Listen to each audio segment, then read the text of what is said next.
Hi everyone, welcome back to my channel. Today we're going to be reacting to a TikTok video about the increasing encouragement of divorce within online communities. So we're going to watch it together, reconvene, and I will tell you what I think. Let's get into it.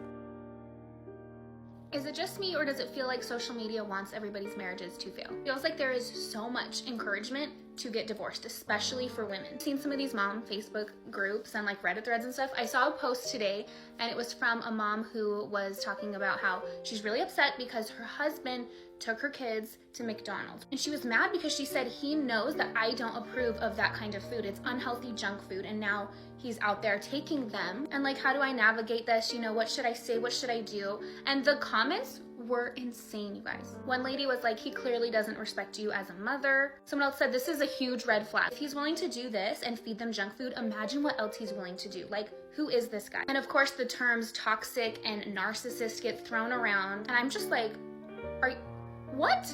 It happens all the time where women will post about their relationships, and so many other women, I don't know if they're single or if they've been divorced or something, but they're very excited to encourage the woman to leave. That's usually the kind of stuff they're complaining about. It's never, you know, the extreme cases of why you think someone should leave. It's more just like, I don't know, like he's a great guy, but something's missing. And people will be like, girl, you can leave. Slay queen, go have like your single era, go find someone better, go find someone who will treat you better. Usually the grass really isn't greener over there. But yet as women, we keep encouraging each other like that it is. And that is just awful advice. That is awful advice to give anybody. So if you are a woman, be especially careful of the things you're consuming online, because they'll get in your head and they'll start to make you see problems in your relationship that aren't really there. Stuff you read can turn your husband into a toxic narcissist, no good guy, when that is probably not the case at all. And then you become the toxic narcissist one that's constantly looking for something else and constantly thinking she deserves better and constantly unhappy.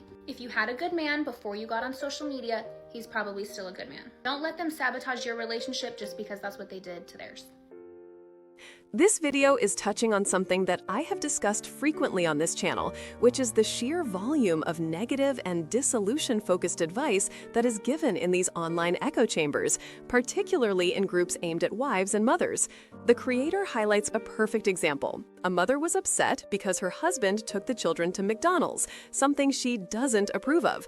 The response in the comment section wasn't advice on communication or boundaries, it was immediate escalation. They immediately jumped to, he clearly doesn't respect you, this is a red flag, and of course the terms toxic and narcissistic were aggressively thrown around. The core observation here is that online, if you present a minor marital conflict, the internet is quick to encourage you to leave your partner, regardless of how trivial the issue actually is. This trend is deeply concerning because it highlights a few key issues. First, we have completely lost our sense of scale. A disagreement over food choices or a scheduling error is not a personality defect worthy of dissolution. It's a standard communication boundary that needs to be addressed between two reasonable adults.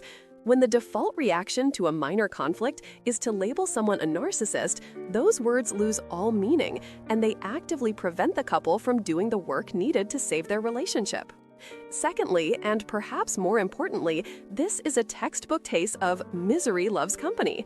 When you see scores of women rushing to tell another woman to slay queen, go have your single era, those encouraging comments often come from a place of dissatisfaction or regret in their own lives.